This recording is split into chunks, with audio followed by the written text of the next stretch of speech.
அன்பார்ந்த மாநில மத நல்லிணக்க இயக்கத்தின் சார்பில் நடைபெற்றுக் கொண்டிருக்கிற இந்த ஐம்பெரும் விழாவை தலைமை வகித்து சிறப்பித்துக் கொண்டிருக்கிற இயக்கத்தின் தலைவர் சேவையின் சிகரம் PK சிந்துகுமார் அவர்களை இதை முன்னிலை வகித்து நெறிப்படுத்திக் கொண்டிருக்கிற இயக்கத்தினுடைய மாநில பொதுச் செயலாளர் அன்பு சகோதரர் கொடுங்குளம் ராஜேந்திரன் அவர்களை, திரு அப்துல் காதர் அவர்களே, டாக்டர் MS குமார் அவர்களே, திரு குமாரதாஸ் அவர்களே, டாக்டர் விஜய சோபா அவர்களே, வி தேவராஜ் அவர்களே மற்றும் இந்த நிகழ்வில் பங்கேற்று இதனை சிறப்பித்துக் கொண்டிருக்கிற காமராஜர் கல்வி மேம்பாட்டு மையத்தின் பொறுப்பாளரும் இந்த இயக்கத்தினுடைய மகளிரணி அமைப்பாளருமான பெருந்தலைவர் காமராஜர் அவர்களின் கொண்டு பேர்த்தி திருமதி கமலிகா காமராஜர் அவர்களை,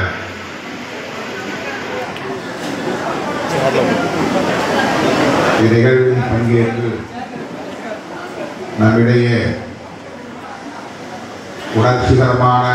புரட்சிகரமான கருத்துக்களை எடுத்துரைத்து இம்மண்ணிலிருந்து புதிய மாற்றம் உருவாக வேண்டும் என்ற வேட்கையை வெளிப்படுத்தி சிறப்புரை வழங்கி அமர்ந்திருக்கிற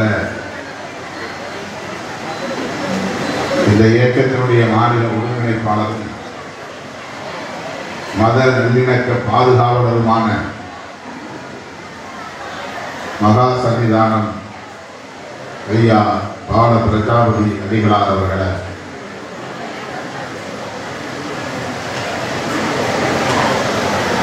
கவிஞர் குமரி ஆதவன் அவர்களை,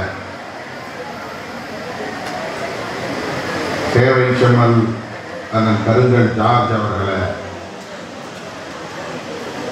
வழக்குரைஞர் திருமதி எம்எல்ஏ பெலிந்தா அவர்களை, வீரமங்கை வினு அவர்களை,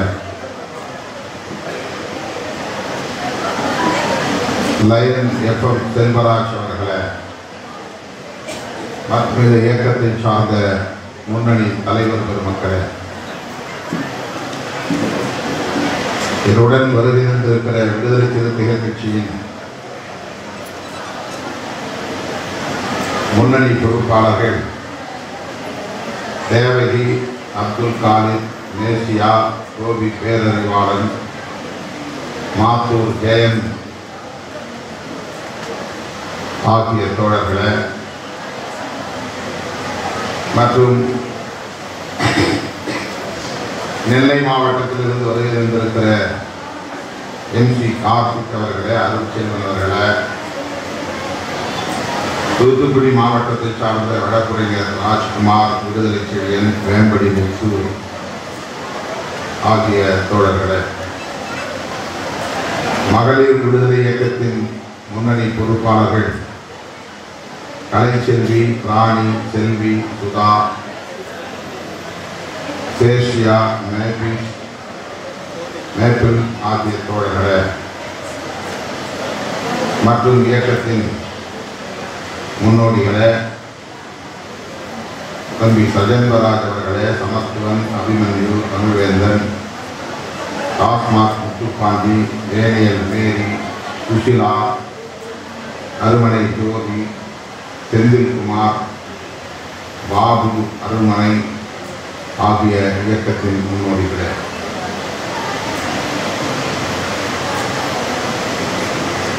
பாவலர் ரியாஸ், சதீஷ் பாபு, சிறுத்தை தாஸ், ரத்னராஜா, பொன்ராஜா ஆகிய தம்பிகளே, திரளாக கூடியிருக்கிற தமிழ் சொந்தங்களே,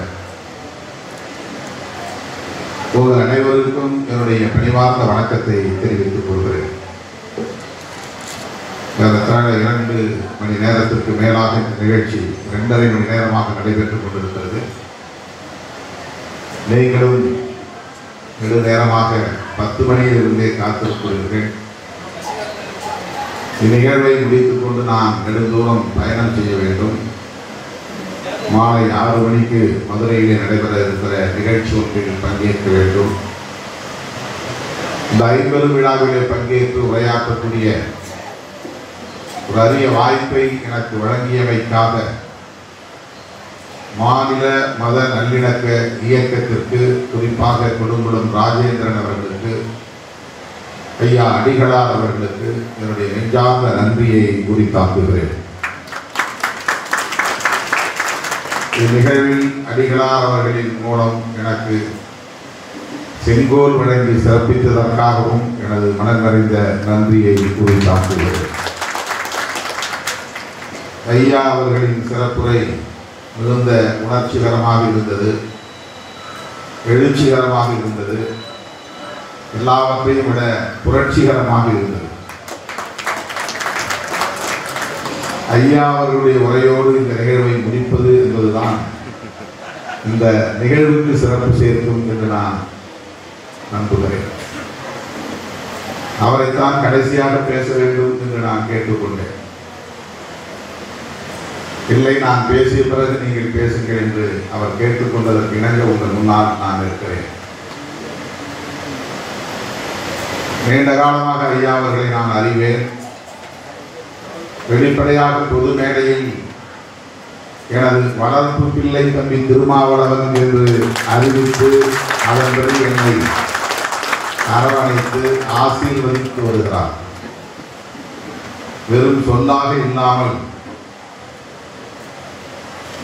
இல்லத்தில் நடக்கிற அனைத்து நிகழ்வுகளுக்கும் தவறாமல் என்னை முன்னிறுத்தி அதை செய்து வருகிறார்.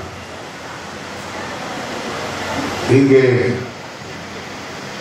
இன்னொரு செய்தியை நினைவுபடுத்தினார்கள். நாடாகுளத்தில் பிறக்கும் ஒரு குழந்தைக்கு அம்பேத்கர் என்று பெயர் சூட்டுவேன் என ஒரு பொது கூட்டத்திலே நாகர்கோவிலே அறிவித்தவர்.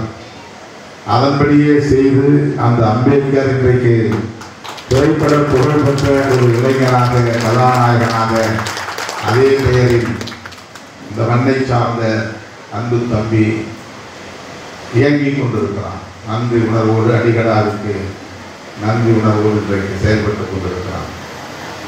சொல்லொன்று செயலொன்று என்று இல்லாமல் ஐயா வைகுண்டர் அவர்களின் வழியில் இந்த மண்ணில் ஒரு மகத்தான மாற்றத்தை உண்டு கொள்வதற்காக அல்லும் பகலும் அடிகளார் சுற்றி சுழன்று பணியாற்றி வருவதை நாம் பார்க்கிறோம்.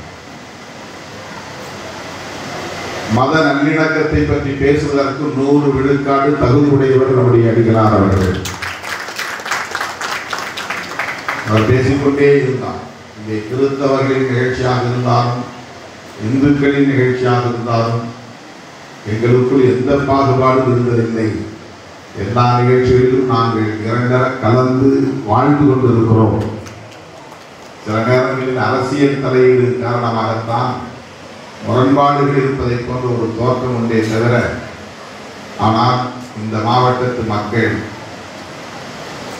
மெத்த படித்தவர்கள், நாகரிகமாக வாழக்கூடியவர்கள், நல்லிணக்கத்தை பேணக்கூடியவர்கள், எக்காலத்திலும் இவர்களுக்கிடையிலே மதவெறி மேலோங்கியதில்லை. அரசியல் காரணங்களால் ஒரு கரும்புள்ளியை போல மண்டைக்காடு கலவரம் நடந்ததை தவிர மக்களிடையே அப்படி எந்த முரண்பாடும் இல்லை என்பதை என்னிடத்திலே பல நிகழ்வுகளை சுட்டிக்காட்டி பேசிக் கொண்டிருந்தார். ஆகவே அவருடைய முன்னிலையில் இந்த மத நல்லிணக்க விழாவை கொடுங்குளம் ராஜேந்திரன் அவர்களும், சிந்துகுமார் அவர்களும், இந்த இயக்கத்தின் தலைவர்களும் ஒருங்கிணைத்து வெற்றிகரமாக நடத்தி கொண்டிருப்பது பெரும் மகிழ்ச்சியை தருகிறது, நம்பிக்கையை தருகிறது. இப்படிப்பட்ட ஒரு விழாவில் திருமாவளவனும் பங்கேற்க வேண்டும் என்று விரும்பி அழைத்து என்னை சிறப்பித்ததை எண்ணி பெருமைப்படுகிறேன். உங்கள் நம்பிக்கைக்கு பாத்திரமாக இருப்பேன் என்ற உறுதி எனக்கு கடமைப்பட்டிருக்கிறேன்.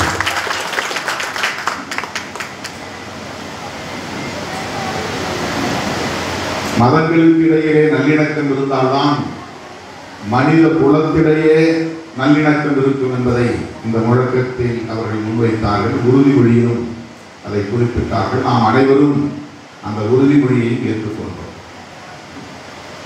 மனித நல்லிணக்கம், மனித குலத்தினிடையே ஒரு நல்லிணக்கம், நல்ல உறவு மலர வேண்டுமானால் மதங்களுக்கு இடையிலே நல்லிணக்கம் வேண்டும் என்ற செய்தியை இந்த நிகழ்ச்சி நமக்கு வழங்கி இருக்கிறது. அதன் அடிப்படையில் நாம் அனைவரும் எழுந்து நின்று இங்கே உறுதிமொழியையும் ஏற்றிருக்கிறோம். இது தமிழ்நாடு முழுவதும் மட்டுமின்றி இந்தியா முழுவதும் பின்பற்ற வேண்டும் என்பதுதான் முக்கியமானது. இங்கே மிக அருமையான ஒரு மேடை நாடகம் அரங்கேற்றினார்கள் பள்ளி மாணவ செல்வங்கள். பல மதங்களை சார்ந்த அடையாளங்களோடு இஸ்லாமிய அடையாளம், கிறிஸ்தவ அடையாளம், இந்து அடையாளம், எந்த அடையாளமும் இல்லாத ஒரு பொது அடையாளம், அடையாளமற்ற அடையாளம் என்று 4 மாணவர்கள் இங்கே இருந்தார்கள். ஒரு சிலை வீதியிலே நிற்கிறது. அந்த சிலையை கிறிஸ்தவர் வந்து இயேசுவை போல மாற்றுகிறார். உடனே ஒரு இந்து வந்து அந்த சிலையை கிருஷ்ணரை போல மாற்றுகிறார். உடனே ஒரு முஸ்லீம் வந்து அவரை கீழே மண்டியிட வைத்து கைகளை வானத்தை நோக்கி நீட்டி அல்லாவை இறைஞ்சுவதை போன்ற தோற்றத்தை உருவாக்குகிறார். இவற்றையெல்லாம் பார்த்து கொண்டிருந்த இன்னொருவர் வந்து, இன்னொரு சிறுவன் மாணவன் வந்து அந்த 3 பேரிடத்திலும் பேசி சமாதானப்படுத்தி நல்லிணக்கத்தை உருவாக்கி நாம் மனிதர்களாய் இருப்போம், நாம் அனைவரும் இந்தியர்களாய் வாழ்வோம் என்ற முழக்கத்தை இங்கே உயர்த்தி பிடித்தார்.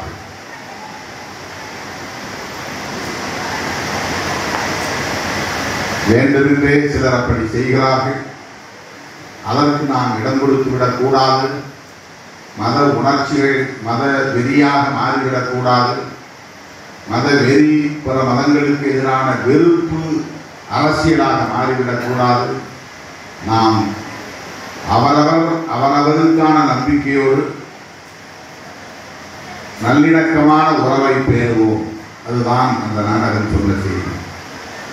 அதுதான் இந்த நிகழ்ச்சியில் சொல்லுகிற செய்தி. கிறிஸ்தவர்களுக்கு கிறிஸ்தவர்களுடைய நம்பிக்கை, அது அவர்களுக்கான நம்பிக்கை. இஸ்லாமியர்களுக்கு இஸ்லாமியர்களுக்குரிய நம்பிக்கை, இந்துக்களுக்கு இந்துக்களுக்குரிய நம்பிக்கை. ஒவ்வொருவருடைய நம்பிக்கையையும் இன்னொருவர் மதிக்க வேண்டும், அதை இழிவுபடுத்தக்கூடாது. அந்த நம்பிக்கையின் அடிப்படையிலே பாகுபாட்டை கடைபிடிக்க கூடாது என்பதுதான் நாம் கடைபிடிக்க வேண்டிய ஒன்று. டிஸ்கிரிமினேஷன் என்கிற பாகுபாடு கூடாது.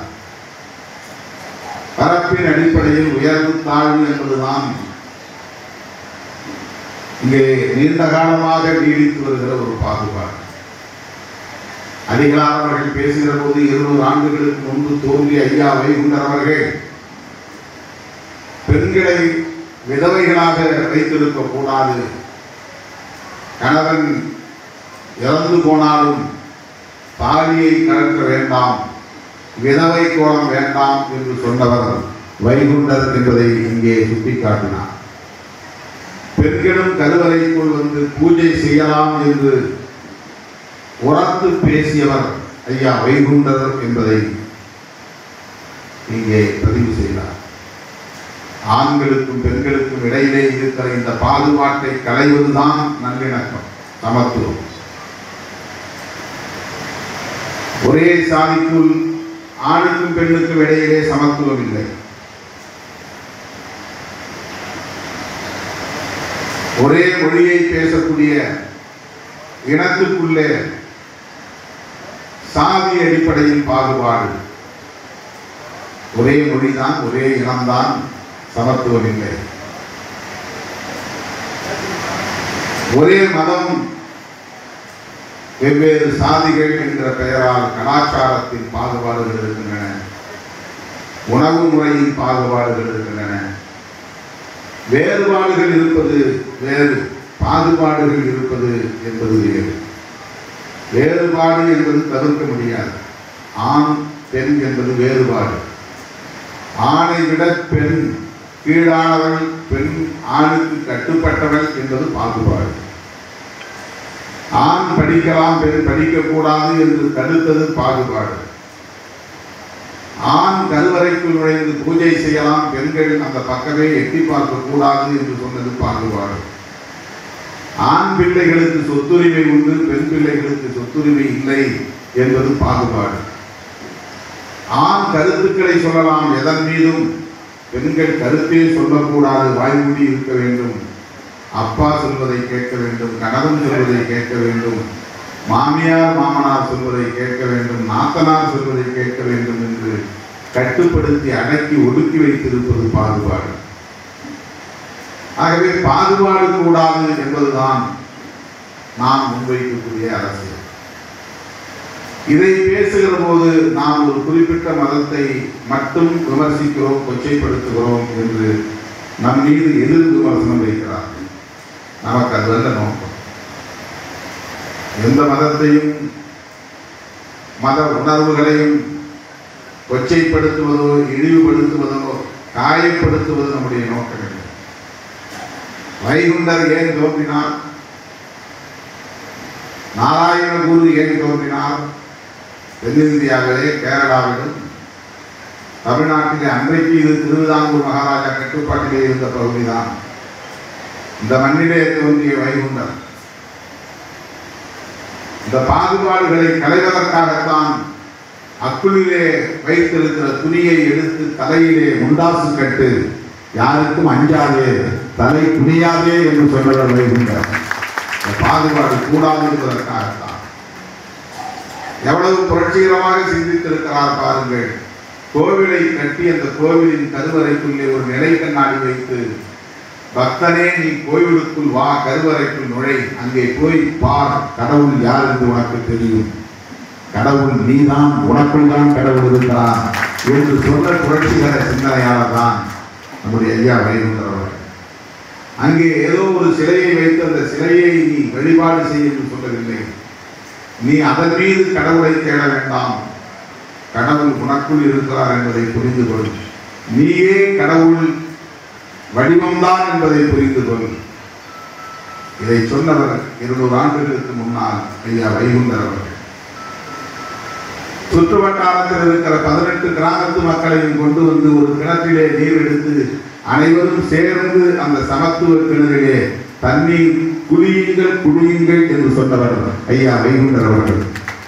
அவருடைய தோற்றமே பாகுபாடுகளை களைவதற்கான தோற்றம் தான். அவர் உருவானதே பாகுபாடுகளை எதிர்த்துதான். அவருடைய வாழ்வியல் நெறிமுறைகள் பாகுபாடுகளை களைய வேண்டும் என்பதுதான், சமத்துவத்தை படைக்க வேண்டும் என்பதுதான். ஆனால் இங்கே மதத்தின் பெயரால் பெரும்பான்மை சிறுபான்மை என்று சொல்லப்படுகிறது. பெரும்பான்மை சிறுபான்மை என்று சொல்லாமல் நாம் அனைவரும் ஒன்று, நாம் அனைவரும் இந்தியர்கள் என்பதே மத நல்லிணக்கத்தின் அடிப்படை. காந்தியடிகள் மத நல்லிணக்கத்தை வலியுறுத்தியதால் தான் சுட்டுக் கொல்லப்பட்டார். அவர் இந்து மதத்தின் மீது தீவிரமான பற்றுடையவர், ஆழ்ந்த கடவுள் நம்பிக்கை உள்ளவர், ராமபிரானின் பெரும் பக்தர், ஹரே ராம் என்று சொல்லக்கூடியவர். சாதி ஒழிகை என்று சொல்லாமல் தீண்டாமை ஒழிகை என்று சொல்லக்கூடிய அளவுக்கு சாதி மீது அவருக்கு ஒரு நம்பிக்கை இருந்தது. உண்மை, சாதி ஒழிக்க முடியாது, ஆனால் தீண்டாமையை ஒழிக்க முடியும் என்று நம்பியவர் காந்தியடிகள். அது அவருடைய நம்பிக்கை. அப்படி இந்து மதத்தின் மீது தீவிரமான பற்றுதலும் சனாதனத்தின் மீது தீவிரமான பிடிப்பும் கொண்டிருந்த காந்தியடிகளை ஏன் ஒரு RSS இயக்கத்தை சார்ந்தவன் சுட்டுக் கொள்ள வேண்டும் என்று சிந்தித்து பார்த்தால் அதற்கு கிடைக்கிற விடை ஒன்றுதான். காந்தியடிகள் மத நல்லிணக்கத்தை வலியுறுத்தினார் என்பதுதான். இந்துக்களும் முஸ்லிம்களும் வேறு வேறு அல்ல, அனைவரும் இந்தியர்கள் தான். எனவே இந்துக்களும் முஸ்லிம்களும் ஒற்றுமையாக இருங்கள் என்று சொன்னார். நாடு பிரிவினை அடைந்த போது மதத்தின் பெயரால் வன்முறை வெறியாட்டம் தலை தூக்கிய நேரத்தில் ரத்த ஆறு ஓடிய போது, தலைகள் உருண்ட போது, சொத்துக்கள் சேதமான போது, தீப்பற்றி நாடு முழுவதும் பரவிய போது மதத்தின் பெயரால் இந்த வன்முறை வெறியாட்டம் வேண்டாம் என்று சொன்னவர். இந்துக்களும் முஸ்லிம்களும் இந்த மண்ணின் மைந்தர்கள் தான், இந்திய மக்கள் தான் என்று சொன்னவர். அதனால் தான் காந்தியடிகள் சுட்டுக் கொல்லப்பட்டார். வேறொரு காரணமும் இல்லை. அந்த மத நல்லிணக்கத்தை பேணி பாதுகாக்க வேண்டும். அவரவர் நம்பிக்கை அவரவருக்கு, அவரவர் அடையாளம் அவரவருக்கு. அதை கடந்த நட்புறவு, நல்லுறவு, நல்லிணக்கமான மானுட உறவு இந்த மண்ணில் நிலை பெற வேண்டும் என்று வைகுண்டரும் விரும்பினார். இன்றைக்கு அவருடைய வழித்தோன்றல் ஐயா அடிகளாரும் விரும்புகிறார் என்பதைத்தான் இந்த விழா நமக்கு உணர்த்துகிறது.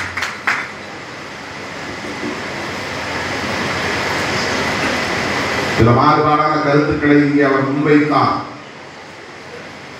வலிகளையும் வேதனைகளையும் கூட பகிர்ந்து கொண்டார்.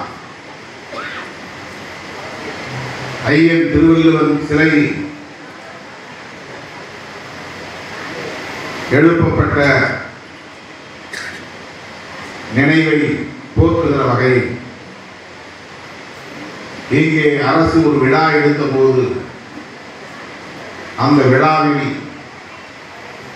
அடிகளார் போன்ற முன்னோடிகள் பங்கேற்க இயலாத ஒரு சூழல் ஏற்பட்டது உள்ளபடியே வேதனைக்குரியதுதான். அடிகளாருக்கு நான் உங்களை சொல்லிக்கொள்ள விரும்புகிறேன். உங்கள் வேதனையை கட்டாயம் நான் மாண்புமிகு முதல்வரின் கவனத்திற்கு கொண்டு செல்கிறேன். அவருக்கு தெரிந்து நடந்ததா தெரியாமல் நடந்ததா என்று எனக்கு தெரியாது. அரசு விழாவாக இருந்தாலும் அந்த விழாவில் பங்கேற்கிற அனைத்து உரிமைகளும் தகுதியும் உங்களுக்கு உண்டு என்பதை நாம் அறிவோம்.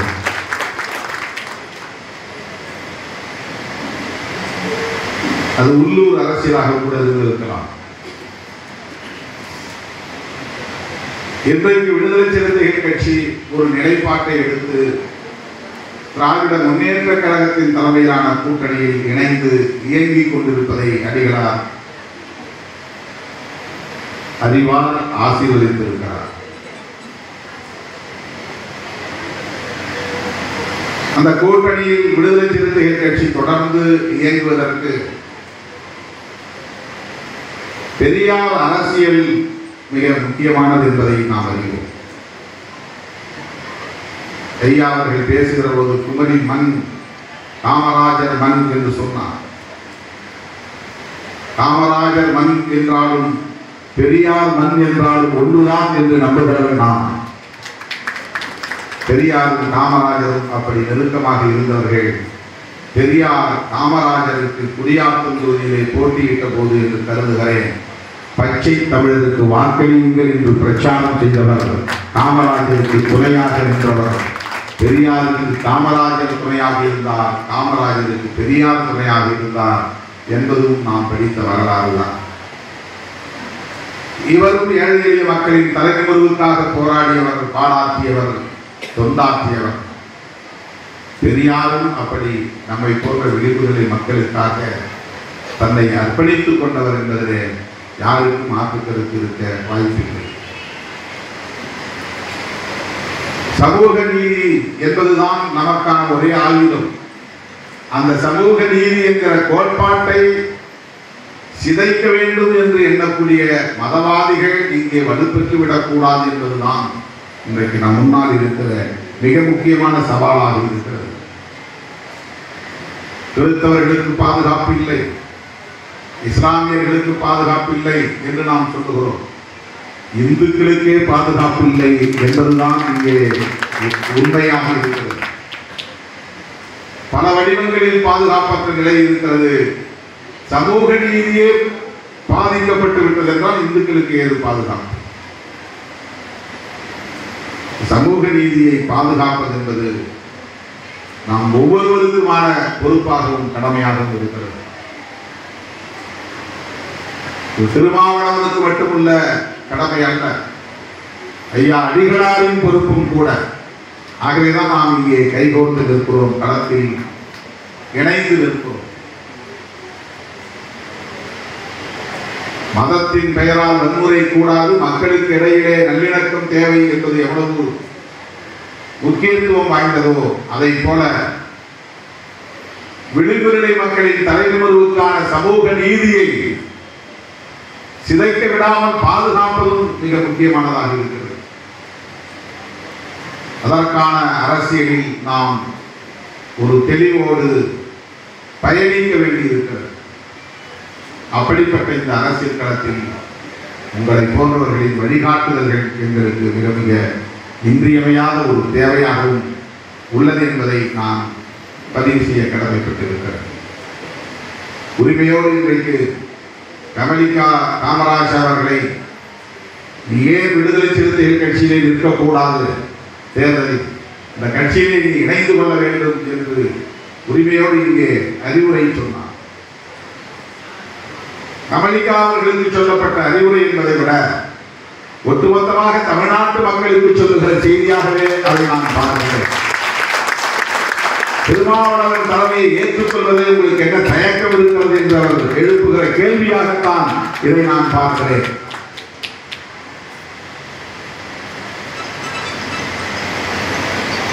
இது சாதாரணமான ஒரு கேள்வி அல்ல. ஏதோ மேடைக்காக பேசியதாக நான் பார்க்கவில்லை, அல்லது கமலிகாவுக்கு தேர்தலில் இருக்கிற ஒரு வாய்ப்பை இதன் மூலம் உருவாக்கி தருவோம் என்பதற்காக சொல்லப்பட்டது அல்ல.